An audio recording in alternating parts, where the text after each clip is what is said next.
እንደምንም ሆነ ማለት ነው 3 ወር ብትጠብቅ ሚሊየንስ ነው የምትቆጥረው ማለት ነው። ቶሮት ይጣንሽ ወይም ደግሞ መቀመጥ ይብቃ በሚል ስያሜ የተደራጁ ወጣቶች ያለሙት የሀብሀብ ምርት አካባቢ ነው የሚገኘው። ምርቱ አሁን ገና ምስራች ነው የመጀመሪያ ለቀማ ነው። ከዚህ በኋላ ያው ብዙ መኪና እናገኛለን ብለን እናስባለን። መጀመሪያ ስንነሳ ሚሊየንን የምናቃት በስም ደረጃ ነበር የምናቃት። አሁን ግን በእኛ ስር ሆና እዚህ ማሳ ላይ ስራ መፍታት አይቻልም። አሁን ታስኪ ምን ልስራ? ይሄ ምንድነው የሚደረገው? የደረሰበት ሰዓት የገበያ ግሽበት ገጥሞላል እንጂ ምርቱ እንኳን አሪፍ ነበር። ተግፎ ማያልቅ ምርት ነው ያገኘነው። እዚህ ጋር የወንዝ የውሃ አማራጭ አለ፣ ምንጮች አሉ፣ ኩሬዎች አሉ፣ የጉድጓድ ውሃዎች አሉ። ቤት ለቤት ደግሞ የሚፈስ ውሃ መኖር የለበትም በሚል በጣቢም ጭምር የጓሮ አትክልትና ጎመን ለምቶ ቅድም ካልኩት ከስርዓተ ምግብ ጋር ጭምር በማስተሳሰር እየተሰራ ያለበት አግባብ አለ። በማዕከላዊ ኢትዮጵያ ክልል ጉራጌ ዞን የሚገኘው የቻሃ ወረዳ ዓመቱን ሙሉ የሚፈሱ በርካታ ወንዞች አሉት። በእነዚህ ወንዞች ዳርቻ ደግሞ ለዘመናት ያልታረሰና በባህር ዛፍ ተሸፍኖ የነበረ ሰፊ መሬት አለ። በሌላ መልኩ የወረዳው ወጣቶች በስራ አጥነት ችግር ሲሰቃዩ ቆይተዋል። ከቅርብ ጊዜ ወዲህ ግን እነዚህን ውድ ሀብቶች በማቀናጀት ለወረዳውም ለሀገርም የሚጠቅም ስራ ተጀምሯል። ወጣቶቹ በራሳቸው ቋንቋ ቶሮት ይጣንሽ ወይም መቀመጥ ይብቃ ብለው ውሎ አዳራቸውን በወንዞችና በማሳዎች ላይ አድርገዋል። ወትሮ በባህር ዛፍ የተሸፈኑና ለዘመናት ሳይታረሱ የኖሩ የወል መሬቶችን በከንቱ ሲፈሱ የነበሩ ወንዞችን በመጠቀም የአትክልት ገነት ማድረግ ጀምረዋል።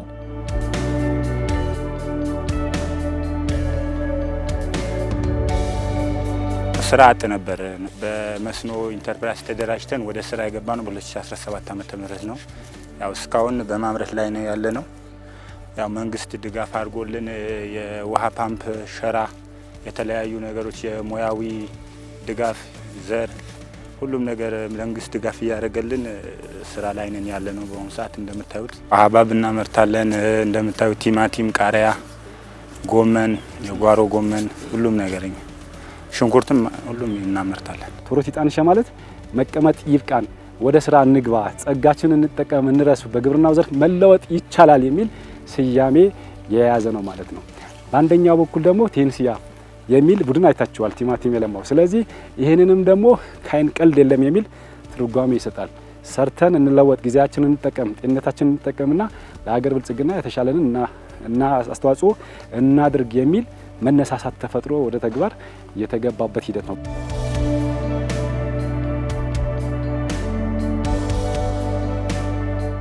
ምርቱ አሁን ገና ምስራች ነው የመጀመሪያ ለቀማ ነው። ከዚህ በኋላ ያው ብዙ መኪና እናገኛለን ብለን እናስባለን። እንደምታዩት ነው ምርት አለ። ከዚህ በፊት በባህር ዛፍ ተሸፍኖ ነበር። ያው ባህር ዛፍ መንጥረን ወደ ስራ ገባን። ያው እንደምታዩት እንደዚሁ ባህር ዛፍ ነበር። ወደዚህ ያው ግንዶቹ ራሱ አሉ እዛ ጋር። ያው በቡድን ነው የምንሰራው። እኛ የሚያግዙን የቀን ስራ የአካባቢ ሰው ያው ወደ ስራ ያስገባናቸው ብዙ ሰዎች አሉ ከኛ በኋላ የሚሰሩ የሚያግዙ። ቶሮት ይጣንሽ ወይም ደግሞ መቀመጥ ይበቃል በሚል የተደራጁ ወጣቶች ያለሙት የሀብሀብ ምርት አካባቢ ነው የምንገኘው። ተመልካቾቻችን የበጋ መስኖ እንቅስቃሴ ቅኝታችንን እየተከታተላችሁ ነው የምትገኙት። በቻሃ ወረዳ አካባቢ ነው የምንገኘው። በተለያዩ ቀበሌዎች ባደረግነው ቅኝት እንግዲህ በርካታ ወጣቶች የባህር ዛፍ መሬትን በእንደዚህ አይነት ፍራፍሬ እንደዚሁም ሌሎች የጓሮ አትክልቶች እንደ ሽንኩርት፣ ጎመን የመሳሰሉ በማልማት ተጠቃሚ የሆኑ እንደሆነ አስቃኝተናችኋል ማለት ነው። እነዚህ መቀመጥ ይበቃል ወይም ደግሞ ቶሮት ይጣንሽ በሚል የተደራጁ ወጣቶችም በምትመለከቱ መልኩ የዛሬ ዓመት አካባቢ በ2017 ዓ.ም ነበር የተደራጁት። ዘንድሮ እንግዲህ እንደምታዩት ምርት መሰብሰብ ጀምረዋል። ቀጣይ ደግሞ በተለያዩ ዙሮች ሌላ እንደሚያለሙም ነግረውናል ማለት ነው። ዳንኤል ሽፈታና አራት ጓደኞቹ ያሚኒ ወይም ያርግልን በሚል ስም በቻሃ ወረዳ አዶሼ ቀበሌ በ40 ሄክታር መሬት ላይ የተለያዩ አትክልቶችን ያለማሉ። ከሰመራ ዩኒቨርሲቲ በሆርቲካልቸር የተመረቀው ዳንኤል ወደዚህ ስራ ከመግባቱ በፊት የግል መስሪያ ቤት ተቀጣሪ ሰራተኛ ነበር። መጀመሪያ ሆርቲካልቸር ነበርኩኝ። ከዛ በኋላ የቲናው አበባ ልማት ውስጥ ስራ ነበር። ቲናው አበባ ልማት ውስጥ ገብቼ ለ3 ወር አክል በደሞዝ ተቀጥሬ 4500 ብር ጀምሬ ነበር። ከዛ መሃል ላይ ደግሞ ምን ያሰብኩኝ ያው እንግዲህ ወደዚህ ወደ እርሻው መግባት እንዳለብኝ አሰብኩ። ወደ እርሻው ስገባ ደግሞ ያው እንግዲህ ያው እንደነገርኩ ተመራቂ ነኝ፣ ብር የለኝም።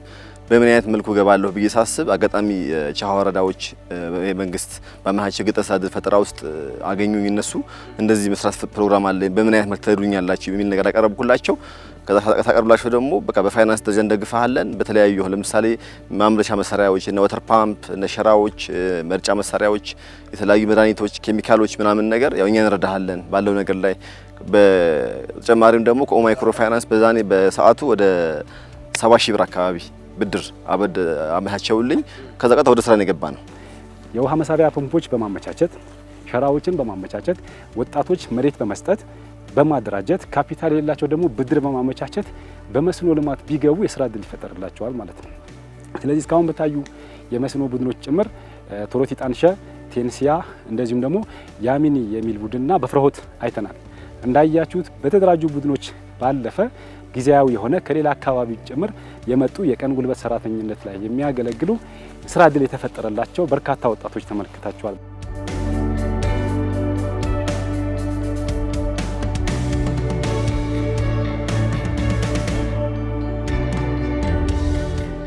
አሁን ሀብሀብ ማፍራት ጀምሯል። ማፍራት ጀምሯል። ስለዚህ እንዴት ነው የሚተከለው? መጀመሪያ እንግዲህ እንደነገርኩ መሬቱ መጀመሪያ በደንብ ይታረሳል። 2 3 4 ይታረሳል። ከተከሰከሰ በኋላ በደንብ ይደረድራል ማለት ነው። መሬቱ ከተደረደረ በኋላ ምን ላይ ይደረጋው? ችግኙ ይመጣል። ችግኙ ደግሞ ከመጣ በኋላ እኛ ችግኝ ነው የምናመጣው። ችግኝ ነው የምንተክለው። ፍሬው ከተተከለ ፍሬው አንዱ እዚህ ይበቅላል፣ አንዱ እዛ ይበቅላል። በሄክታር ማግኘት ያለብህን የብቅለት ችግር ሊኖር ይችላል። ያ የብቅለት ችግር ደግሞ ምን አንጣል በሄክታር የምታገኘውን ምርት ተሰጣል ማለት ነው። ያለ መቀነስኛ ችግኙ አምጥተን እንተክላለን። ችግኙ ሲመጣ ደግሞ የሚያስፈልገው ማዳበሪያ በደንብ ይሰጠዋል። ከተኮተኮተ በኋላ በ15 ቀን በወር ማዳበሪያ ደግሞ ፈሳሽ ምግቦች ምናምን ነገር በደንብ ይሰጠዋል ከላይ በቅጠል። ሲቀጥል ደግሞ ይሄ ትል እንዳይነካው ፈንገስ እንዳይነካው የተለያየ መድኃኒቶች ይረጫል ማለት ነው። ከተረጨ በኋላ አሁን በስንት ወር ውስጥ ነው የሚደርሰው ምርት መስጠት የሚጀምረው? በ3 ወር ውስጥ ይደርሳል ምርት። በ3 ወር አሁን የምታየው ምርቱ ወር ከ15 ቀን ነው። ይሄ ማፍራት ተጀመረ አንድ ወር ከ15 ቀን ነው። 15 ቀን ነው። አሁን ይሄ የምታየው ደግሞ ትንሽ አበቦችም አሉ ወደ ውስጥ መሀል ላይ እዚህ ጋር እየጀመሩ ነው። እየጀመሩ ያ ትንሽ ዋጋ እነዚህ አበቦች አሁን ከወር በኋላ ይደርሳሉ። እነዚህ አንድ ወር ከ15 ወደ ገበያ ይቀርባል ማለት ነው። ጣፋጭ የሚባለው ሀብሀብ ነው። ይሄ በጣም የሚጣፍጠው ሀብሀብ ነው። በጣም የሚወደድ ሀብሀብ ነው። ዜብራ ሀብሀብ መልክ ነው ያላት። በጣም የምጣፍጥ ሀብሀብ ነው። ምርታማነቱስ እንዴት ነው? በደንብ ይገኛል። ምርት ይገኝበታል። አዎ በደንብ ነው የሚገኝ። አዋጪ ነው የሚባለው። አዋጪ ምርት የሚባለው እኛ ደግሞ መርጠን ነው ዘሩ። ይሄን ዘር መርጠን ነው የገዛ ነው። እንግዲህ ገበያ ውስጥ የሚፈለግ ዘር ነው። ውስጡ ቀይ ነው። ውስጡ ደግሞ አሁን ሀብሀብ ምን ይፈልጋል? ስኳሩ በደንብ መጣፈጥ አለበት። ያ ሁሉ አጣርተን የተከልነው ሀብሀብ ነው። እነ ዳንኤል በትንሽ ማሳ ላይ የጀመሩት የመስኖ ስራ የነሱን ህይወት ብቻ ሳይሆን ለብዙዎች ተስፋ ሆኗል። እናም ዳንኤል አሁን ወጣቱ ጊዜውን መጠቀም አለበት ይላል። መንግስት አሁን ጥሩ ነገር እያመቻቸ ነው፣ በተለያየ ዘርፍ ላይ ማለት ነው። ወጣቱ ወደ ስራ እንዲገባ ብድር እያመቻቸ ነው። ወጣቱ ወደ ስራ እንዲገባ የተለያየ ማምረቻ መሳሪያ እያመረተ ነው። ስለዚህ ወጣቱ ምንድነው ያቃተው? ማመን ነው።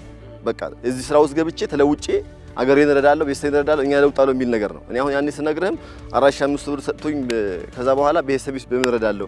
ሱሪ ልገዛ ስገባ ራሱ አሁን ሱሪ ልገዛ ስትገባ ጫማ ልገዛ ስትገባ አንድ ጫማ አይገዛም ደሞዝ ብር ማለት ነው። እንዴት ነው የምትኖረው የሚል ነገር ላይ አስቤ ነው ያኔ። ምክንያቱም እንዴት ነው የሚኖረው ሀሳብ ውስጥ ገብቶብኝ በሰዓቱ ወደዚህ ስለገባው። ስለዚህ አሁን መንግስት ትልቅ ስራ እየሰራ ነው በአገሪቱ ላይ ማለት ነው። በተለያየ ዘርፍ በእርሻው ብቻ ሳይሆን ለምሳሌ በወተት ከብት ሊሆን ይችላል፣ በዶሮ ሊሆን ይችላል። ስለዚህ መንግስት ጥሩ ነገር እያመቻቸ ስለሆነ ስለዚህ ምንድነው መደረግ ያለበት? መንግስት ብር ካመቻቸለት መሳሪያ ካመቻቸለት ወደዚህ ስራ መግባት አለበት እንዲለወጥ።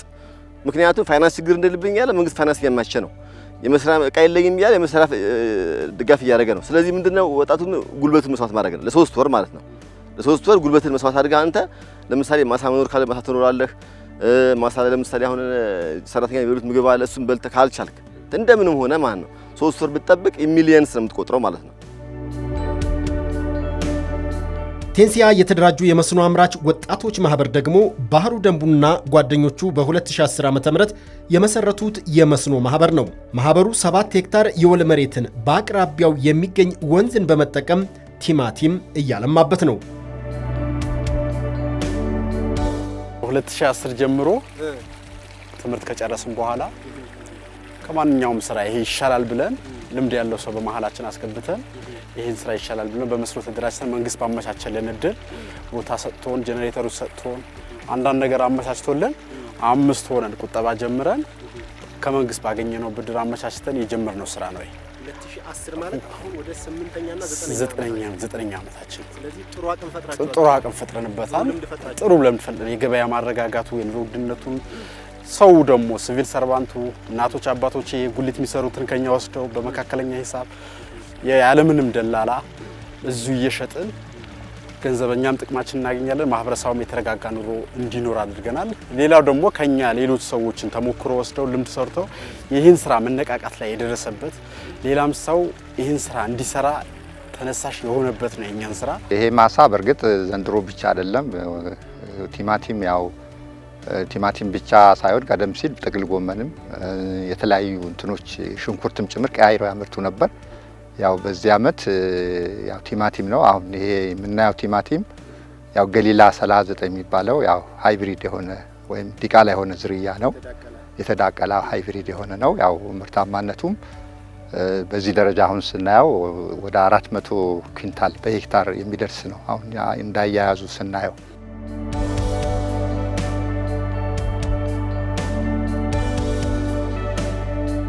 የምንገኘው በጉራጌ ዞን ቸሃ ወረዳ አዶሼ ቀበሌ ውስጥ ነው። ይሄ የቆንኩበት ቦታ ደግሞ ቴንሲያ የተደራጁ ወጣቶች የመስኖ አምራቾች ቡድን ማሳ ነው። ይሄ ማሳ ወደ 7 ሄክታር እንደሚሰፋ ተነግሬያለሁ። ቴንሲያ ማለት በነገራችን ላይ በአይን ቀልድ የለም ነው ተብያለሁ። ይሄ ቲማቲም በአሁኑ ሰዓት እየለማ የሚገኘው ደግሞ ከዚህ ከቆንኩበት ቦታ ወደ 1 ኪሎ ሜትር አካባቢ ከሚርቅ ወንዝ ውሃ በመጥለፍ ነው በ2 ጄኔሬተር እዚህ ድረስ አምጥተው እያለሙ የሚገኙት ማለት ነው። ይሄ ማሳ እነዚህ ወጣቶች እንደነገሩኝ ከሆነ ከአሁን በፊት የወል ነበርና ምንም የሚለማበት ማሳ እንዳልነበረም ሰምቻለሁ ማለት ነው። እነ ባህሩም ከስራ አጥነት ተነስተው ዛሬ ብዙዎችን በስራቸው የስራ እድል ፈጥረዋል።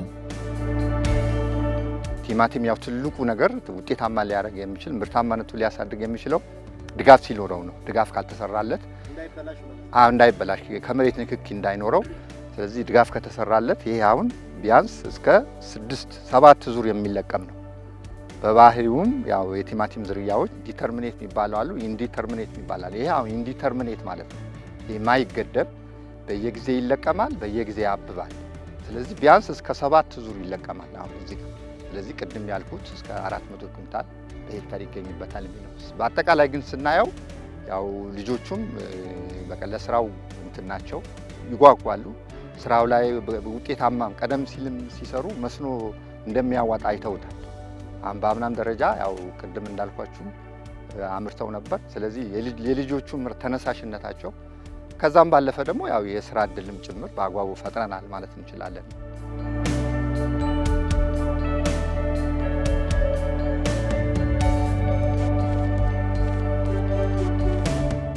ትንሽ የገበያ ግሽበት ነበር በአምና ደረጃ የደረሰበት ሰዓት የገበያ ግሽበት ገጥሞላል እንጂ ምርቱ እንኳን አሪፍ ነበር።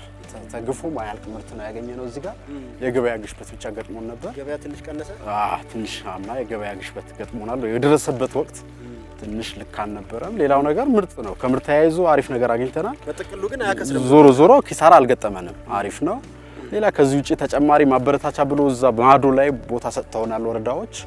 እሱንም ያው የማልማት ስራ እየሰራን ነው። በቸሃ ወረዳ ሲሰና ማቴ ቀበሌ የሚገኙት እነ ምነወር ይብጌታ ደግሞ በወንዝ ዳርቻ የሚገኝ ማሳ ላይ የጓሮ አትክልት ሲያለሙን ያገኘናቸው። እነ ምነወር በሩብ ሄክታር መሬት ላይ የጀመሩት የጠብታ መስኖ ስራ ዛሬ ወደ ሰፋፊ እርሻ እየተቀየረ ነው። የጀመርነው ከሩብ ሄክታር ከ0.25 ሄክታር ነው የጀመርነው ከድሪፕ ኢሪጌሽን ከመጀመራችንም በፊት በውሃ በማጠጫ እያጠጣን ነበር የምንጠቀመው። ከወረዳው ድጋፍ ጄኔሬተር፣ ሸራ፣ አንዳንድ ድጋፎችን ስናገኝ ወደ ፈሮ ተሸጋገርን። ከዛም በኋላ ደግሞ አቅም ስናመጣ ደግሞ ከወረዳው ጋር በመተባበር በመቀናጀት ድሪፕ ኢሪጌሽንን አስተዋወቁን ማለት ነው። ድሪፕ ኢሪጌሽን ያው ጠብታ መስኖ ነው። ጉልበትን፣ ሰዓትን ገና ደግሞ የጉልበት የሰዓት የብዙ አይነት ጠቀሜታዎች የውሃ ብክነትን የሚያስቀር ነው። እዛው አጠገባችን ወንዝ ዳር ከውሃ ትንሽ ያንሰን ነበረ። ወደ ውሃ ዳር በመጠጋት 2 ሄክታሩን በመከራየት ባህር ዛፍ በማንሳት ጫካ መንጥረንና ጥሩ እይታ ያለው አሁን ሀብሀብ አለ፣ ቃሪያ አለ፣ ጎመን አለ፣ ቲማቲም አለ፣ ሁሉ ስብጥር የሆነ ተክል አለው ማለት ነው። ማሳው ተሸፍኗል።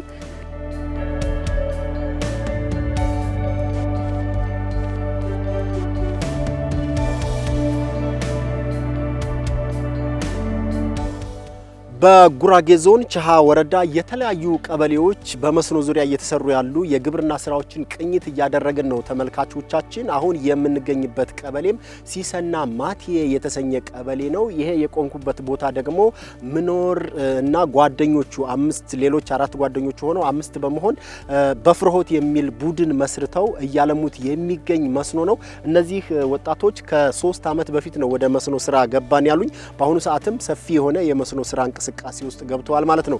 ይሄ ጥቅል ጎመን እንግዲህ ከአሁን በፊት በባህር ዛፍ ተሸፍኖ የነበረ መሬትን አጽድተው ነው በእንደዚህ አይነት የጓሮ አትክልት ያለሙበት ማለት ነው። በዚህ ሂደትም እንግዲህ ለበርካታ የአካባቢውና ከተለያዩ አካባቢዎች ለመጡ ወጣቶች የስራ እድል መፍጠር ችለዋል። እነሱም ገቢያቸው በከፍተኛ ሁኔታ እየጨመረ እንደሆነም ነግረውኛል ማለት ነው። በአጠቃላይ በቸሃ ወረዳ ባደረግነው እንቅስቃሴም በርካታ ወጣቶች በቡድን በመደራጀት የውሃ አማራጮችን በመጠቀምና መሬቶችን በምርታማነት በማሳደግ ኢኮኖሚያቸውን እያሳደጉ እንደሆነም ታዝበናል ማለት ነው። ከተለያዩ ዩኒቨርሲቲዎች የተመረቁ በጥቅሉ ከስራ አጥነት ለሌሎች ስራ እድል ወደ መፍጠር የተሸጋገሩ ወጣቶችንም ታዝበናል ማለት ነው።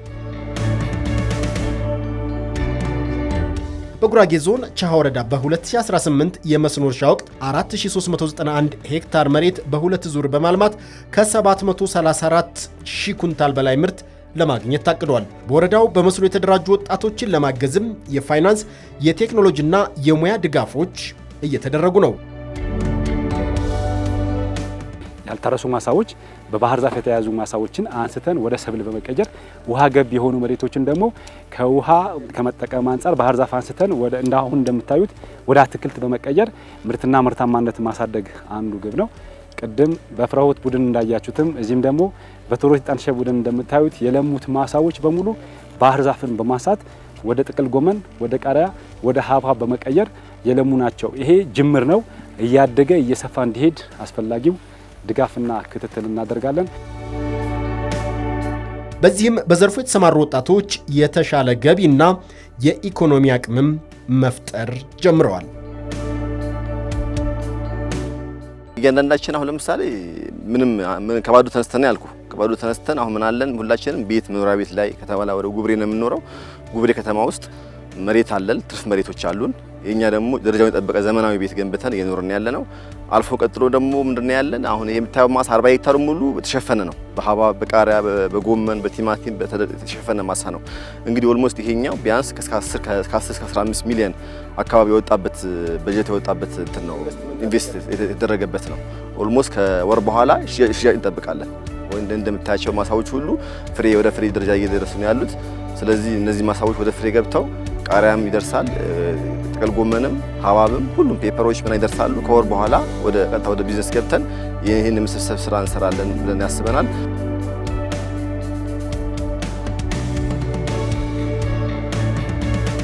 የመኖሪያ ቤት ሰርተናል። ከኪራይ ወጥተን የራሳችን መኖሪያ ቤት ሰርተናል። ሌላ ተጨማሪ ስራዎችን ፈጥረናል።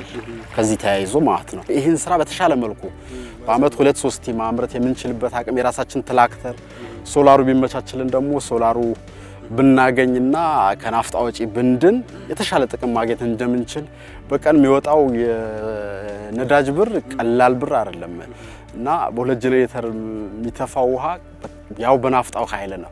ያን ወጪ ቢቀንስልን እኛን ያ ብር ወደ ሌላ ዓላማ ማዋል እንችላለን። ሶላሩ ብንገኝ ደግሞ የተሻለ ነገር መስራት እንችላለን። ድሮ ያው መጀመሪያ ስንነሳ ሚሊዮንን የምናቃት በስም ደረጃ ነበር የምናቃት። አሁን ግን በእኛ ስር ሆና ምን እንደሚያስፈልግ ለዛኛው በጀት ለዚህኛው በጀት በሚል ጥሩ እንትኖችን በጀቶችን እየበጀትን እየሰራን ነው። አቅማችን ደግሞ ወደ ሚሊዮን ቤት ገብተናል። ጥሩ ስራ እየሰራን ነው። በጣም ትልቅ ድካም ተደክሞበታል። ከዘሩ ጀምሮ በጣም ውድ የሆነ ዘር ነው። ከወረዳው ያገኘነው ዘር ነው እና ጥሩ እይታ ላይ ነው። ያው ሰራተኞችም አሪፍ እንክብካቤ ያደረጉ ነው። ፀሐይ ነው ብርድ ነው አይሉም። አንድ ላይ እየሰራን ነውና ጥሩ ምርት እንጠብቃለን። ይሄ በጣም ጥሩ ምርት ነው የሚያሳየው። ያው የሚያጠግብ እንጀራ ከመጣዱ ያስታውቃል እንደሚባለው። የወንዝ የውሃ አማራጭ አለ፣ ምንጮች አሉ፣ ኩሬዎች አሉ፣ የጉድጓድ ውሃዎች አሉ። ቤት ለቤት ደግሞ የሚፈስ ውሃ መኖር የለበትም በሚል በጣቢም ጭምር የጓሮ አትክልትና ጎመን ለምቶ፣ ስለዚህ ይህንን ፖቴንሻል በመለየት የመሬት አማራጩ ደግሞ ውሃ ገብ የሆኑ መሬቶችን በመለየት ለዚህ የሚቀርብ መስኖ ልማት ግብአቶችን በማቅረብ የውሃ መሳቢያ ፐምፖች በማቅረብ ያው ቅድም እንዳያችሁት በዘመናዊ መስኖ ሳይሆን ይህም ማሳ እየለማ ያለው 2-3 ጄኔሬተርን የውሃ መሳቢያ ፐምፕን በመጠቀም ከብዙ ሜትሮችና ኪሎ ሜትሮች ርቀት በ2 እና በ3 ጄኔሬተር በመቀባበል በርቀት ያለ ማሳ ጭምር እየለማ ያለበት አግባብ። ስለዚህ እነኚህ የውሃ መሳቢያ ፐምፖች ሸራዎች እያቀረብን እያለማንበት ያለ አግባብ አለ ማለት ነው። ስለዚህ እስካሁን ባለው በአንደኛ ዙር ካቀድ ነው 3905 ሄክታር በተለያዩ የመስኖ የሚለሙ አትክልቶች የተሸፈነበት ሂደት አለ ማለት ነው። በቀጣይ በሁለተኛ ዙር ደግሞ 494 ሄክታር መሬት በመስኖ እንሸፍናለን ብለን ይዘናል። በድምሩ በአንደኛ ዙርና በሁለተኛ ዙር 4391 ሄክታር መሬት በመስኖ ልማት በማልማት 734668 ኩንታል በላይ እስከ 1 ሚሊዮን የሚደርስ ኩንታል ምርት በተለያዩ የመስኖ ልማት በለሙ ሰብሎች ይመረታል ተብሎ ግብ ተጥለዋል ማለት ነው።